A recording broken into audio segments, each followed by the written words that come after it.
Pengelolaan badan usaha milik daerah atau BUMD yang seharusnya menjadi instrumen pembangunan dan kesejahteraan masyarakat justru menampilkan potret sebaliknya di ruang sidang Pengadilan Tindak Pidana Korupsi pada Pengadilan Negeri Ambon. Sidang lanjutan perkara dugaan penyalahgunaan penyertaan modal daerah Kabupaten Kepulauan Tanimbar kepada BUMD PT Tanimbar Energi tahun anggaran 2020-2022 kembali digelar pada Jumat 6 Februari 2026. Terdakwa dalam perkara ini adalah Petrus Fatlolon, mantan Bupati Kabupaten Maluku Tenggara Barat, periode 2017-2022, yang nomenklaturnya telah berubah menjadi Kabupaten Kepulauan Tanimbar sejak tahun 2019. Sidang yang digelar telah memasuki tahap pembuktian menghadirkan 6 orang sebagai saksi. Dan untuk informasi selengkapnya, Tribuners, kami telah terhubung dengan jurnalis dari Tribun Ambon, Maula Peru. Selamat siang rekan Maula, silakan dengan laporan selengkapnya. Ya baik, terima kasih. Selamat siang, dapat saya laporkan dari kota Ambon, rekan Iraka, bahwa pengelolaan badan usaha milik daerah yang seharusnya menjadi instrumen pembangunan dan kesejahteraan masyarakat justru menampilkan potret sebaliknya di ruang persidangan Pengadilan Tindak Pidana Korupsi pada Pengadilan Negeri Ambon. Sidang lanjutan perkara dugaan penyalahgunaan penyertaan modal Kabupaten Kepulauan Tanimbar kepada BUMD PT Tanimbar Energi tahun anggaran 2020 hingga 2022 kembali digelar pada Jumat 6 Februari 2026 kemarin. Terdakwa dalam perkara ini ialah Petrus Fatlolon, mantan Bupati Kabupaten Maluku Tenggara Barat periode 2017-2022 yang nomenklatur telah berubah menjadi Kabupaten Kepulauan Tanimbar sejak 2019 lalu. Petrus Fatlolon dalam perkara ini disebutkan sebagai pengendali atau pemegang saham PT Tanimbar Energi.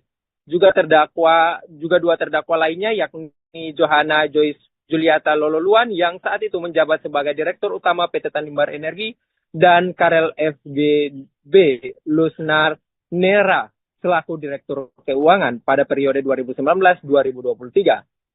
Sidang yang telah memasuki tahap pembuktian ini menghadirkan 6 saksi, yakni mereka diantaranya Amelia Slamanat selaku Bendahara PT Tanimbar Energi, Moses Kalbulan, Komisaris Anak Perusahaan, Ariston Duarmas, Komisaris Anak Perusahaan dari PT Tanimbar Energi, Edi Huai, Inspektorat Daerah, Matias Roni, selaku Direktur Operasional, dan Simon Loblobi, Direktur Anak Perusahaan dari PT Tanimbar Energi. Dari keterangan para saksi, terungkap berbagai persoalan mendasar dalam pengelolaan PT Tanimbar Energi. Perusahaan daerah tersebut awalnya dibentuk untuk tujuan strategis, yakni mengelola PI Blok Masela. Namun dalam praktek, PT Tanimbar Energi justru menjalankan usaha bawang hingga batako. Para saksi menyatakan kedua lini usaha tersebut tidak pernah memberikan keuntungan. Fasilitas produksi batako diketahui telah tersedia namun tidak pernah dioperasikan secara optimal. Sementara usaha bawang bahkan mengalami kerugian. Kondisi ini dinilai ironis mengingat perusahaan dibiayai dari anggaran pendapatan belanja daerah dengan nilai mencapai 6,2 miliar. Dalam persidangan juga terungkap lemahnya fondasi tata kelola perusahaan. Rencana kerja dan anggaran tahun 2021 dan 2022 tidak dapat dibuktikan keberadaannya. Untuk RKA 2020 diketahui tidak mendapat pengesahan dari komisaris. Sejumlah saksi mengaku tidak pernah melihat RKA induk perusahaan maupun anak perusahaan itu. Bahkan standar operasional prosedur tidak pernah disusun. Bendahara pengeluaran menyampaikan bahwa dirinya tidak dilibatkan dalam rapat internal perusahaan. Setiap pencairan dana langsung diserahkan kepada Direktur Keuangan tanpa mekanisme pengawasan yang memadai. Penyusunan laporan pertanggungjawaban pun dilakukan tanpa prinsip check and balance. Fakta lain mencuat adalah penggunaan dana penyertaan modal untuk menutup kewajiban pembayaran pinjaman ke bank pengelola, Badan Pengelola Keuangan dan Aset Daerah atau BPKAD. Nilai penyertaan modal tahun 2022 justru dipersoalkan karena terdapat perbedaan angka yang signifikan.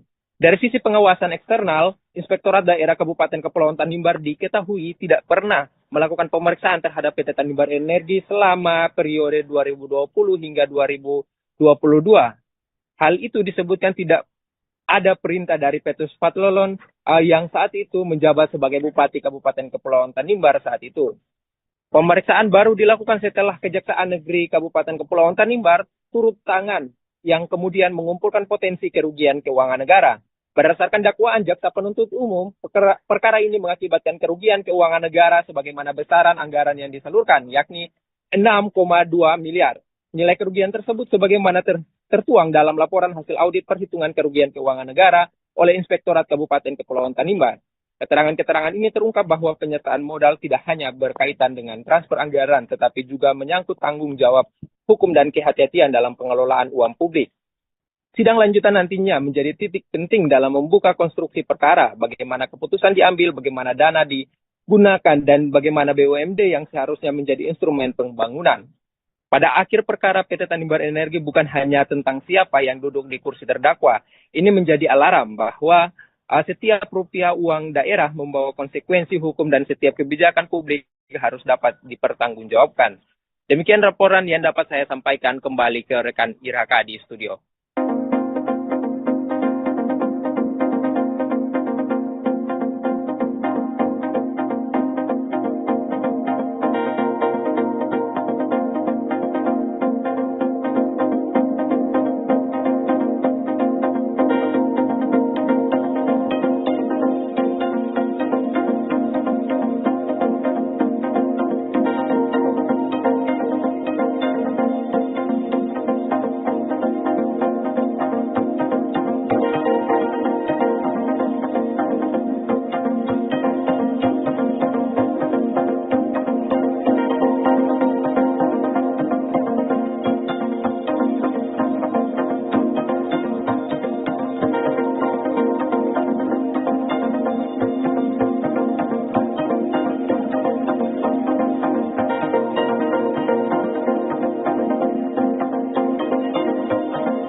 Dinas Lingkungan Hidup dan Persampahan DLHP Kota Ambon menemui pihak pengelola Pusat Perbelanjaan Ambon Plaza Amplas serta manajemen KFC untuk membahas persoalan pengelolaan limbah pada Senin 9 Februari 2026.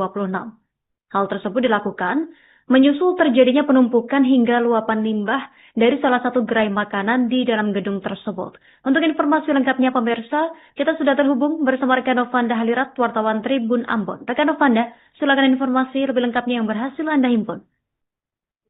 Ya, terima kasih rekan yang di studio juga Tribun semangat kalian berada manajemen Tribunas bahwa Dinas Lingkungan Hidup dan Persampahan Kota Ambon menemui pihak pengelola Pusat Perbelanjaan Ambon Plaza atau Amplas serta manajemen KFC untuk membahas persoalan limbah pada Senin 19 kemarin.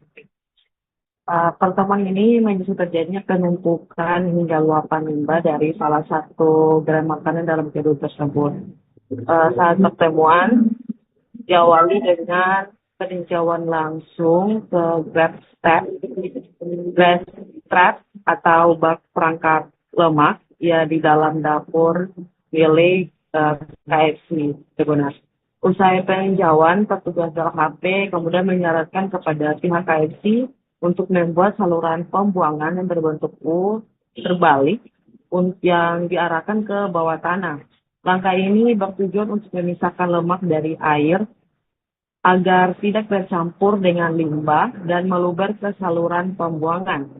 Selanjutnya, pihak LHP kemudian menemui pengelola gedung Amplas yang berada di lantai 4. Dalam pertemuan tersebut, LHP menyampaikan sejumlah masukan, solusi, hingga teguran kepada General Manager Amplas terkait sistem pengelolaan limbah gedung.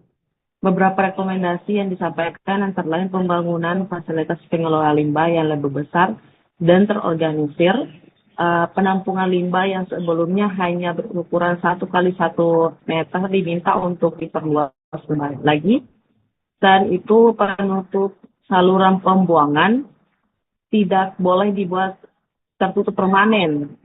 Hal ini untuk memudahkan proses pembersihan dilakukan secara menyeluruh. LHP juga merekomendasikan pembuangan instalasi pengelola air limbah atau IPAL secara terpusat untuk menampung seluruh limbah dari aktivitas dalam gedung Amplas. Kepala Bidang Pencemaran LHP Kota Ambon, Hatam Lura, mengatakan tanggung jawab dan pengelolaan limbah berada pada pengelola gedung. Dari seluruh pihak jasa yang beroperasi dalam karena fasilitas di bawah pihak pengelola Cibodas. Dia juga menegaskan bahwa tindak lanjut harus segera dilakukan guna mencegah terjadinya penumpukan dan luapan limbah ke area publik tersebut. Menanggapi hal tersebut, General Manager Amplas Ciko menyambut baik masukan dari dan koreksi dari LHP.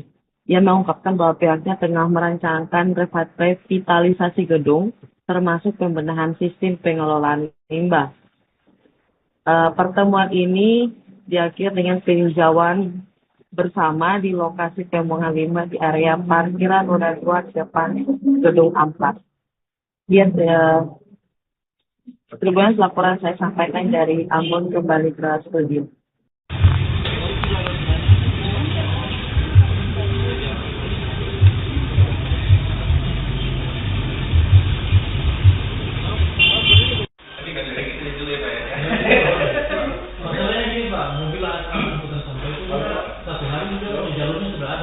Jadi kalau kita angkat di pas ini otomatis angkutannya cepat lagi.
Ada satu di depan, yang dari sini, yang dari Jepang. Tapi condong Jepang air.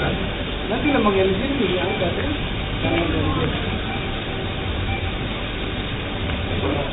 Ya, ini.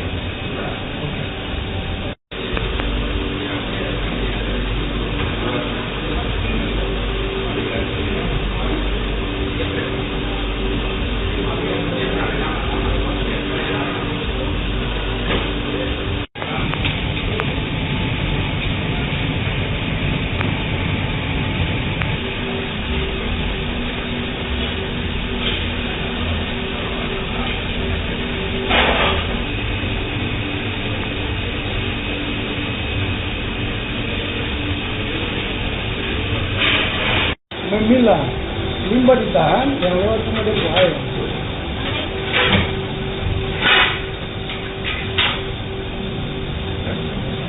Teman-teman dengan teknik yang mau komunikasi dengan Bapak terkait dengan itu. Ini proses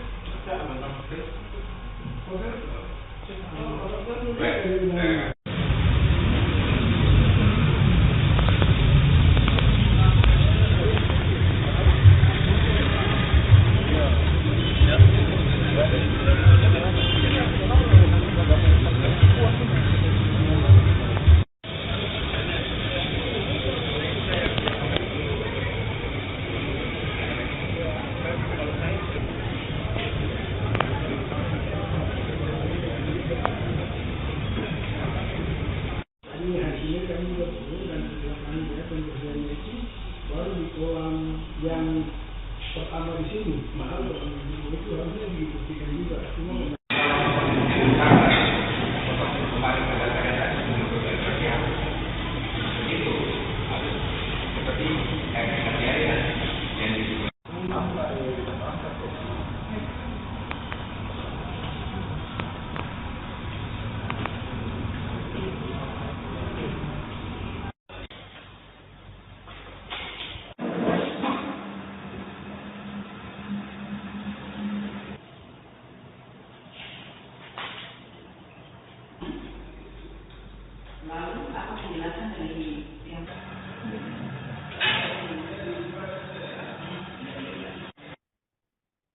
Lebih dari 13.000 warga Kabupaten Maluku Tengah mengalami penonaktifan kepesertaan BPJS penerima bantuan iuran jaminan kesehatan PBIJK per Februari 2026. Meski demikian, Dinas Sosial Maluku Tengah menerima data reaktivasi BPJS PBIJK dari Kementerian Sosial dengan total sekitar 42.000 peserta. Pelaksana tugas PLT Kepala Dinas Sosial Maluku Tengah Ruslan Wailisa mengatakan data reaktivasi ini telah diserahkan kepada Dinas Kesehatan untuk diteruskan ke seluruh fasilitas kesehatan Vaskes dan Puskesmas di wilayah Maluku Tengah. Informasi lengkapnya terhubung bersama kita, rekan Silmi Siratiswailo, wartawan Tribun Ambon. Berikut keterangan selengkapnya, rekan Silmi. Silakan informasi lebih lengkapnya dari Anda, rekan. Baik, terima kasih rekan Justina. Selamat siang, Tribuners melaporkan langsung dari Kota Masahi, Maluku Tengah, bahwa memang benar per Februari 2026 ini lebih dari 13.000 peserta PBIJK ataupun BPJS PBIJK di Maluku Tengah telah dinonaktifkan, dan 13.000 peserta ini memang ataupun data ini diambil ataupun dirangkup dari Kementerian Sosial. Kemudian konfirmasi yang kami lakukan dengan Dinas Sosial Maluku Tengah bahwa Kementerian Sosial telah merampung sekurangnya 42.000 peserta ataupun kuota yang mana bakal dilakukan reaktivasi untuk BPJS PBIJK. Dan Justina dan juga Tribuners, dari konfirmasi yang kami lakukan dengan PLT Kepala Dinas Sosial Maluku Tengah Ruslan Wailisa, beliau menyampaikan bahwasanya langkah untuk melakukan reaktivasi ini juga telah dilakukan oleh Dinas Sosial sendiri, yakni 42.000 lebih data yang dirangkum dari Kemensos telah diteruskan ke Dinas Kesehatan untuk kemudian disebar ke fasilitas kesehatan dari rumah sakit maupun puskesmas guna dilakukan proses pengecekan oleh masyarakat agar selanjutnya bisa dilakukan reaktivasi. Dan juga dari informasi yang kami himpun, Justina dan Tribuners, bahwa penonaktifan BPJS PBIJK ini lantaran sejumlah faktor yang paling utama, yakni verifikasi DTSEN atau data pusat gitu, data pusat sosial ekonomi nasional yang mana menyesuaikan desil masyarakat. Dan dari konfirmasi yang kami lakukan dengan Kepala Dinas bahwa verifikasi data Kemensos ini dilakukan oleh Kemensos dengan berbagai faktor, semisal masyarakat ada yang terlibat dalam transaksi dengan jumlah keuangan besar, kemudian masyarakat yang terlibat kredit macet dan lain sebagainya bisa menjadi faktor pemicu kenaikan desil yang kemudian menyebabkan BPJS PBI-nya dinonaktifkan, begitu Justina. Dan dari konfirmasi yang kami lakukan, Kepala Dinas Sosial Maluku Tengah juga menghimbau masyarakat agar lebih proaktif dalam hal melakukan pengecekan data aktivasi BPJS PBI mereka, baik melalui aplikasi mobile JKN maupun melalui puskesmas atau pusat kesehatan terdekat, di mana ketika masyarakat menemukan bahwa data mereka tercover dalam data reaktivasi BPJS PBI JK, maka bisa dilakukan langkah selanjutnya untuk kemudian dilakukan reaktivasi namun melalui prosedur administrasi yang telah ditentukan. Selain itu, Kepala Dinas Sosial Maluku Tengah juga memberikan data bahwa saat ini di Kabupaten Maluku Tengah sendiri sebanyak 239 jiwa telah terdaftar ataupun tercover sebagai peserta pada BPJS PBI Jaminan Kesehatan. Demikian Justina laporan dari Mas Sohi, kembali ke rekan Justina di studio.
Pemerintah melalui Kementerian Sosial menyiapkan bantuan sosial senilai 17,5 triliun rupiah pada triwulan pertama 2026. Program ini ditujukan untuk menjaga daya beli masyarakat menjelang Ramadan dan Idul Fitri 2026 dengan menyasar sekitar 18 juta keluarga penerima manfaat KPM di seluruh Indonesia. Kucuran dana bansos ini juga dirasakan masyarakat di Kota Ambon, pemirsa. Informasi lengkapnya sudah dihimpun oleh rekan kami wartawan Tribun Ambon, rekan Novanda Halirat. Rekan Novanda, silakan informasi selengkapnya. Ya, terima kasih rekan Yustina di studio dan juga Tribunas dimanapun kalian berada. Melaporkan dari Kota Ambon, Tribunas, pemerintah melalui Kementerian Sosial Kemensos menyiapkan bantuan sosial bansos senilai 17,5 triliun pada triwulan pertama tahun 2026. Program ini ditujukan untuk menjaga daya beli masyarakat menjelang Ramadan dan Idul Fitri 2026 dengan menyasar sekitar 18 juta keluarga penerima manfaat atau KPM di seluruh Indonesia. Bantuan disalurkan terbagi dalam dua skema, diantaranya bansos reguler berupa program Keluarga Harapan atau PKH dan bantuan pangan non tunai atau BPNT dengan total anggaran 17,5 triliun untuk 18 juta keluarga penerima. Yang kedua ada bansos adaptif yang mencakup program asistensi rehabilitasi sosial atau atensi serta bantuan kebencanaan seperti bantuan isian rumah, pemberdayaan ekonomi, hingga jaminan hidup bagi warga terdampak bencana. Kucuran dana bansos ini juga dirasakan oleh masyarakat Kota Ambon. Hal ini dikonfirmasi saat kami konfirmasi pada Rabu 11 Februari 2026, Kepala Dinas Sosial Kota Ambon, Wendy Pelupesi, mengatakan penyaluran bantuan dilakukan langsung kepada penerimaan manfaat tanpa perantara melalui bank penyalur ataupun bisa diakses masyarakat melalui kantor pos. Dijelaskannya bahwa bansos ini menyasar keluarga miskin dan rentan miskin, lanjut usia serta penyandang disabilitas. Program tersebut berlaku di seluruh wilayah Indonesia termasuk Provinsi Maluku dan Kota Ambon. Skema penyaluran langsung diterapkan untuk memastikan bantuan tepat sasaran dan benar-benar diterima oleh warga yang berhak menerimanya. Melalui kucuran dana ini, pemerintah berharap bantuan ini dapat meringankan beban ekonomi masyarakat, terutama kelompok sejahtera dan rentan. Iya, demikian laporan saya sampaikan dari Kota Ambon, kembali ke studio.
25.000 peserta BPJS penerima bantuan iuran jaminan kesehatan PBIJK di Kota Ambon dinonaktifkan. Wali Kota Ambon, Bodewin Watimena, menegaskan bahwa melalui Dinas Kesehatan, pihaknya telah memerintahkan agar segera mengidentifikasi masyarakat yang tidak lagi mendapat jaminan BPJS. Beberapa kasus warga yang sempat tidak dilayani di rumah sakit akibat BPJS nonaktif telah ditangani langsung oleh Pemkot melalui Dinas Kesehatan. Informasi selengkapnya diimbun rekan kami, Novanda Halirat, wartawan Tribun Ambon yang sudah terhubung bersama kita. Rekan Novanda Halirat, silakan informasi selengkapnya. Ya, terima kasih rekan Yustina di studio dan juga Tribuners dimanapun kalian berada melaporkan dari Kota Ambon. Tribuners, benar bahwa di Kota Ambon sebanyak 25.000 peserta BPJS penerima bantuan iuran jaminan kesehatan atau PBIJK dinonaktifkan. Penonaktifan ini disebabkan karena penghentian subsidi dari pemerintah pusat ke daerah. Tribuners, Wali Kota Ambon Bodewin Watimena melalui pesan. Pihaknya telah memerintahkan agar mengidentifikasi masyarakat tidak lagi mendapat jaminan BPJS. Pemerintah memiliki tujuan yang sama, yaitu memastikan kesehatan masyarakat terjamin, terkhususnya untuk masyarakat Kota Ambon. Watimena juga mengungkapkan saat ini di Kota Ambon terjadi penonaktifan. Perkiraan ini belum diketahui data. Ya, selanjutnya beberapa kasus warga yang sempat dilayani oleh rumah sakit akibat BPJS dinonaktifkan ini, Pemkot melalui Dinas Kesehatan berharap soal ini tidak lagi merugikan masyarakat Tribuners, sehingga kebijakan yang nanti diambil akan berdampak baik dan positif kepada masyarakat, khususnya untuk masyarakat. Ya, demikian laporan saya sampaikan dari Kota Ambon. Semuanya tersebut.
juga menyampaikan dalam Hari Pers Nasional 2026 ini. Kalau tertiga sebagai Kadis Pangan, ada Pak Dr. Ilham sebagai Kadis Pertanian, Dr. Iwan sebagai Kadis Perikanan dan Menjaga Gawang.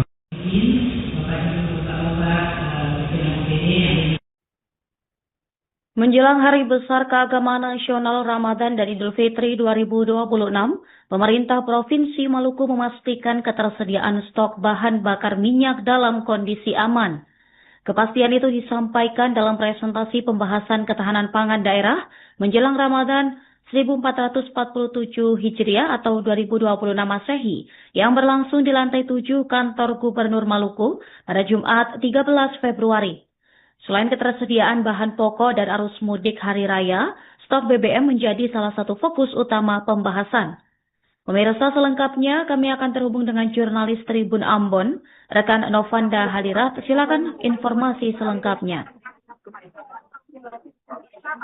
Ya, terima kasih rekan Nurma di studio juga Tribunas dimanapun kalian berada, melaporkan langsung dari Kota Ambon. Tribunas memang benar bahwa menjelang Hari Besar Keagamaan Nasional atau HBKN Ramadan dan Idul Fitri 2026, pemerintah Provinsi Maluku memastikan ketersediaan stok bahan bakar minyak dalam kondisi aman dan terkendali. Kepastian ini disampaikan dalam presentasi pembahasan ketahanan pangan daerah menjelang Ramadan 1447 Hijriah atau 2026 Masehi yang berlangsung di lantai 7 kantor Gubernur Maluku pada Jumat 13 Februari 2026. Selain ketersediaan bahan pokok dan juga arus mudik hari raya, stok BBM menjadi salah satu fokus utama pembahasan. Kepala Dinas Energi dan Sumber Daya Mineral SDM Provinsi Maluku Abdul Haris mengatakan pihaknya telah berkoordinasi dengan Pertamina Patraniaga untuk memastikan pasokan BBM bersubsidi tetap terjaga serta melakukan pembaruan data secara berkala setiap pekannya. Ia merinci ketersediaan BBM dan LPG yang pertama untuk minyak tanah 2.182,6 kiloliter. Stok ini tersedia mulai terhitung dari 10 Februari hingga 31 April 2026 dan dipastikan mencukupi hingga melewati Hari Raya Idul Fitri. Yang kedua, solar 16.426 kiloliter. Stok ini tersedia untuk 6 hari ke depan, terhitung dari tanggal 13 sampai 18 Februari 2026. Yang ketiga, Pertalite 8.001 kiloliter. Stok tersedia hingga 51 hari ke depan, terhitung dari tanggal 13 Februari sampai 21 April 2026. Dan LPG 206 metrik ton. Stok tersedia selama 51 hari ke depan, terhitung 13 Februari sampai 26 Maret 2026. Lebih lanjut, Abdul Haris menjelaskan bahwa pihaknya telah menyiapkan langkah antisipasi apabila terjadi kelangkaan BBM di daerah. Koordinasi pertama dengan Pertamina Patraniaga terus dilakukan untuk melakukan extra dropping bila dibutuhkan. Yang kedua, jika terjadi kelangkaan di kabupaten kota, masyarakat diminta untuk berkoordinasi dengan Dinas Perindustrian dan Perdagangan setempat. Dirinya berharap para bupati dan wali kota dapat memberi perhatian serius terhadap ketersediaan stok BBM, khususnya BBM bersubsidi menjelang Ramadan dan Idul Fitri ini. Demikian laporan saya sampaikan dari Kota Ambon, kembali ke studio.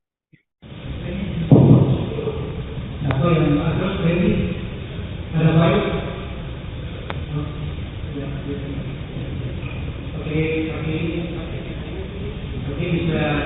Ya, jadi semua akan berkomunikasi dengan pimpinan OPD yang tugas dan fungsinya membackup ketahanan pangan yang pertama. Yang kedua, yang ketiga, kami semua juga menyampaikan dalam Hari Pers Nasional 2026 ini. Kalau ketiga sebagai Kadis Pangan, ada Pak Dr. Ilham sebagai Kadis Pertanian, Dr. Iwan sebagai Kadis Perikanan dan Menjaga Gawang.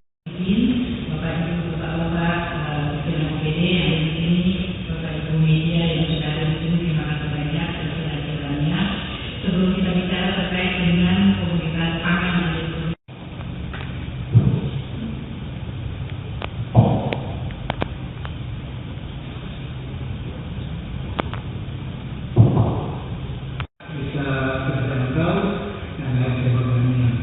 Nah, menuju ke sana kita saudara semua melaksanakan ibadah dengan tenang, ibadah puasa, kemudian nanti Idul Fitri.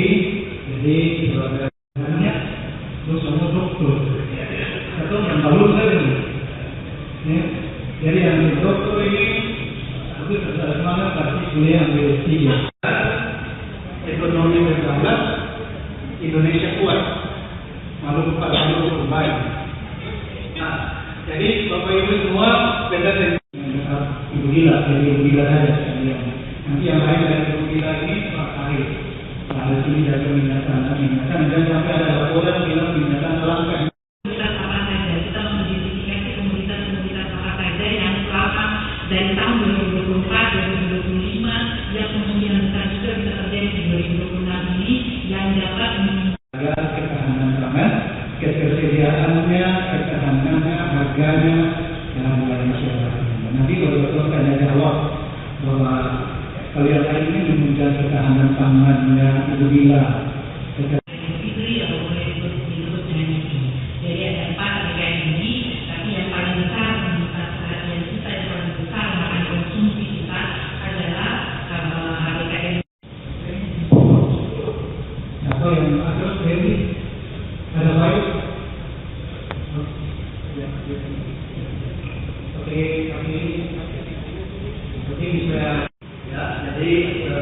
Semua akan bertemu ini pimpinan-pimpinan OPD yang tugas dan fungsinya membackup ketahanan pangan atau yang pertama, yang kedua, yang ketiga, kami semua juga menyampaikan dalam hari pers nasional 2026 ini.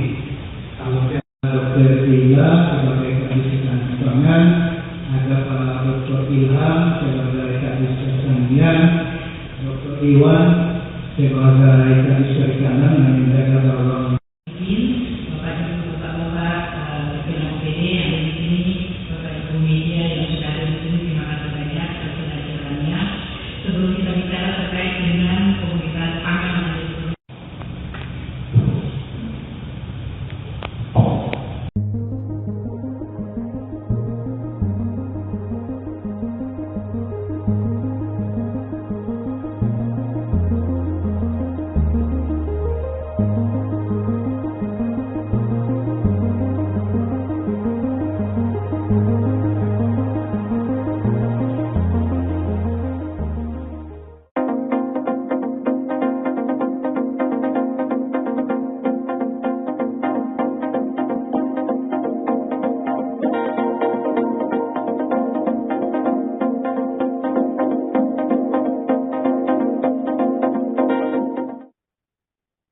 Pengelolaan badan usaha milik daerah atau BUMD yang seharusnya menjadi instrumen pembangunan dan kesejahteraan masyarakat justru menampilkan potret sebaliknya di ruang sidang Pengadilan Tindak Pidana Korupsi pada Pengadilan Negeri Ambon.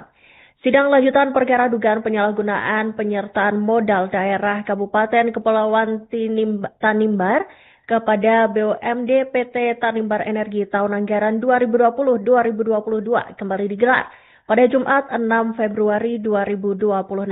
Terdakwa dalam perkara ini adalah Petrus Fatlolon, mantan Bupati Kabupaten Maluku Tenggara Barat, periode 2017-2022, yang nomenklaturnya telah berubah menjadi Kabupaten Kepulauan Tanimbar sejak tahun 2019.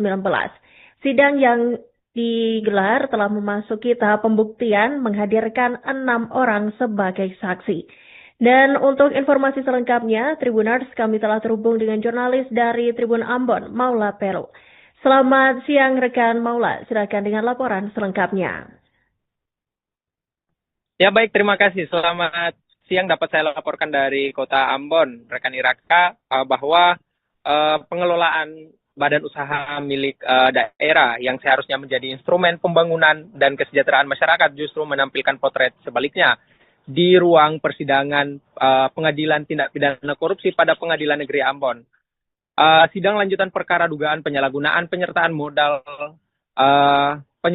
Kabupaten Kepulauan Tanimbar kepada BUMD PT Tanimbar Energi tahun anggaran 2020 hingga 2022 kembali digelar pada Jumat 6 Februari 2026 kemarin. Terdakwa dalam perkara ini ialah Petrus Patlon, mantan Bupati Kabupaten Maluku Tenggara Barat periode 2017-2022 yang nomenklatur telah berubah menjadi Kabupaten Kepulauan Tanimbar sejak 2019 lalu. Petrus Patlon dalam perkara ini disebutkan sebagai pengendali atau pemegang saham PT Tanimbar Energi.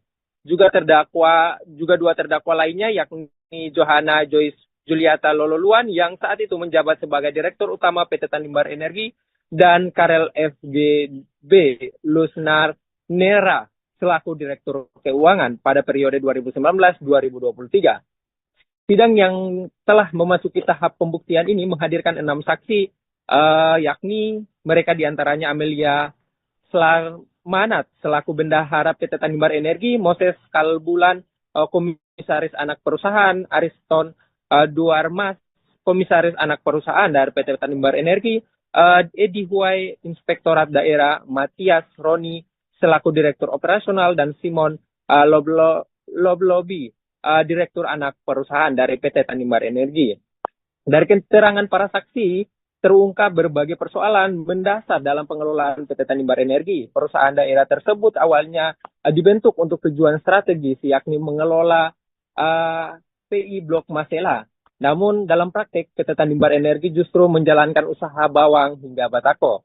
Para saksi menyatakan kedua lini usaha tersebut tidak pernah memberikan keuntungan. Fasilitas produksi batako diketahui telah tersedia, namun tidak pernah dioperasikan secara optimal. Sementara usaha bawang bahkan mengalami kerugian.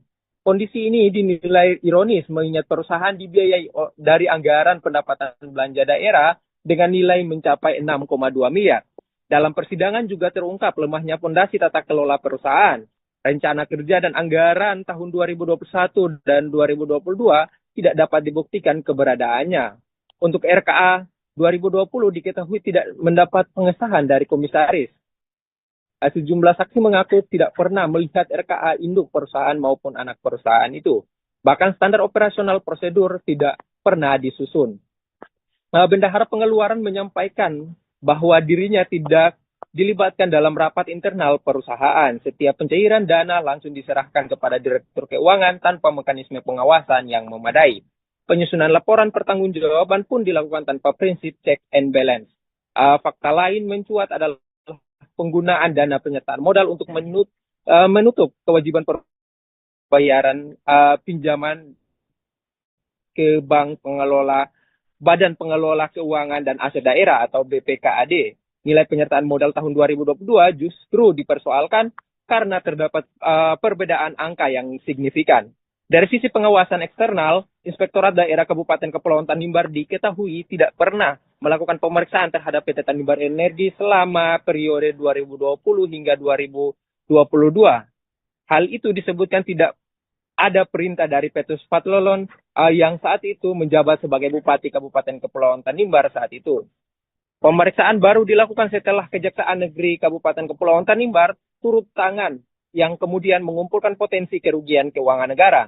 Berdasarkan dakwaan jaksa penuntut umum, perkara ini mengakibatkan kerugian keuangan negara sebagaimana besaran anggaran yang disalurkan, yakni 6,2 miliar. Nilai kerugian tersebut sebagaimana tertuang dalam laporan hasil audit perhitungan kerugian keuangan negara oleh Inspektorat Kabupaten Kepulauan Tanimbar. Keterangan-keterangan ini terungkap bahwa penyertaan modal tidak hanya berkaitan dengan transfer anggaran, tetapi juga menyangkut tanggung jawab hukum dan kehati-hatian dalam pengelolaan uang publik. Sidang lanjutan nantinya menjadi titik penting dalam membuka konstruksi perkara, bagaimana keputusan diambil, bagaimana dana digunakan, dan bagaimana BUMD yang seharusnya menjadi instrumen pembangunan. Pada akhir perkara PT Tanimbar Energi bukan hanya tentang siapa yang duduk di kursi terdakwa. Ini menjadi alarm bahwa setiap rupiah uang daerah membawa konsekuensi hukum dan setiap kebijakan publik harus dapat dipertanggungjawabkan.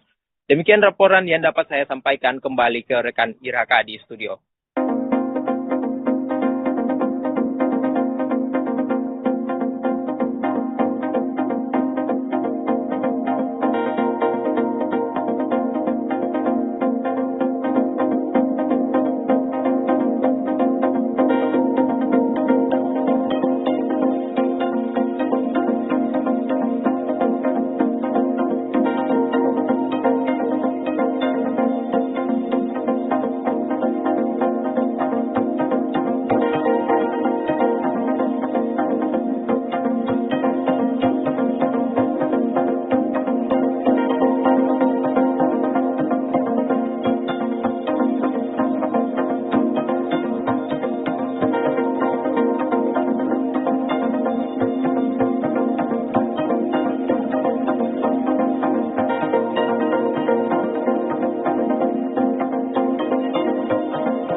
Dinas Lingkungan Hidup dan Persampahan DLHP Kota Ambon menemui pihak pengelola Pusat Perbelanjaan Ambon Plaza Amplas serta manajemen KFC untuk membahas persoalan pengelolaan limbah pada Senin 9 Februari 2026. Hal tersebut dilakukan menyusul terjadinya penumpukan hingga luapan limbah dari salah satu gerai makanan di dalam gedung tersebut. Untuk informasi lengkapnya pemirsa, kita sudah terhubung bersama rekan Novanda Halirat, wartawan Tribun Ambon. Rekan Novanda, silakan informasi lebih lengkapnya yang berhasil Anda himpun.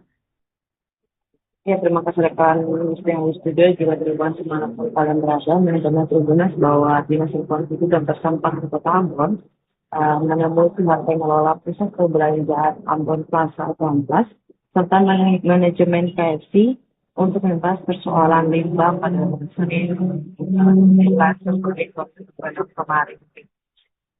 Pertemuan ini menyusul terjadinya penumpukan hingga luapan limbah dari salah satu gerai makanan dalam gedung tersebut. Saat pertemuan diawali dengan peninjauan langsung ke grab trap atau bak perangkap lemak ya di dalam dapur milik KFC Tribunas. Usai peninjauan, petugas DLHP kemudian menyarankan kepada pihak KFC untuk membuat saluran pembuangan yang berbentuk U terbalik yang diarahkan ke bawah tanah. Langkah ini bertujuan untuk memisahkan lemak dari air agar tidak bercampur dengan limbah dan meluber ke saluran pembuangan. Selanjutnya, pihak DLHP kemudian menemui pengelola gedung Amplas yang berada di lantai 4. Dalam pertemuan tersebut, DLHP menyampaikan sejumlah masukan, solusi, hingga teguran kepada General Manager Amplas terkait sistem pengelolaan limbah gedung. Beberapa rekomendasi yang disampaikan antara lain pembangunan fasilitas pengelola limbah yang lebih besar dan terorganisir, penampungan limbah yang sebelumnya hanya berukuran 1 kali 1 meter diminta untuk diperluas lagi, dan itu penutup saluran pembuangan tidak boleh dibuat tertutup permanen. Hal ini untuk memudahkan proses pembersihan dilakukan secara menyeluruh. DLHP juga merekomendasikan pembuangan instalasi pengelola air limbah atau IPAL secara terpusat untuk menampung seluruh limbah dari aktivitas dalam gedung Amplas. Kepala Bidang Pencemaran DLHP Kota Ambon, Hatam Lura, mengatakan tanggung jawab dan pengelolaan limbah berada pada pengelola gedung. Dari seluruh pihak jasa yang beroperasi dalam karena fasilitas di bawah pihak pengelola Tribunas. Dia juga menegaskan bahwa tindak lanjut harus segera dilakukan guna mencegah terjadinya penumpukan dan luapan limbah ke area publik tersebut. Menanggapi hal tersebut, General Manager Amplas Ciko menyambut baik masukan dari dan koreksi dari DLHP.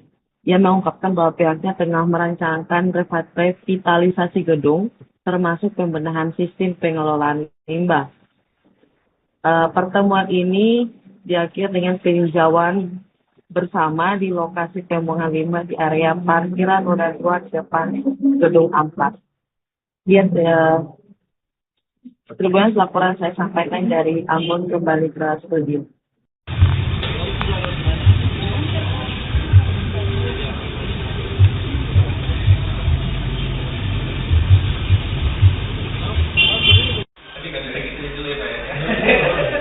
Masalahnya gini Pak, mobil angkutan sampah itu satu hari juga jalurnya sudah ada. Jadi kalau kita angkat di pas ini otomatis angkutannya tetap naik.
Sebagai contoh dia buang air.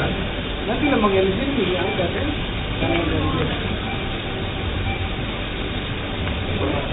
Ya, ini.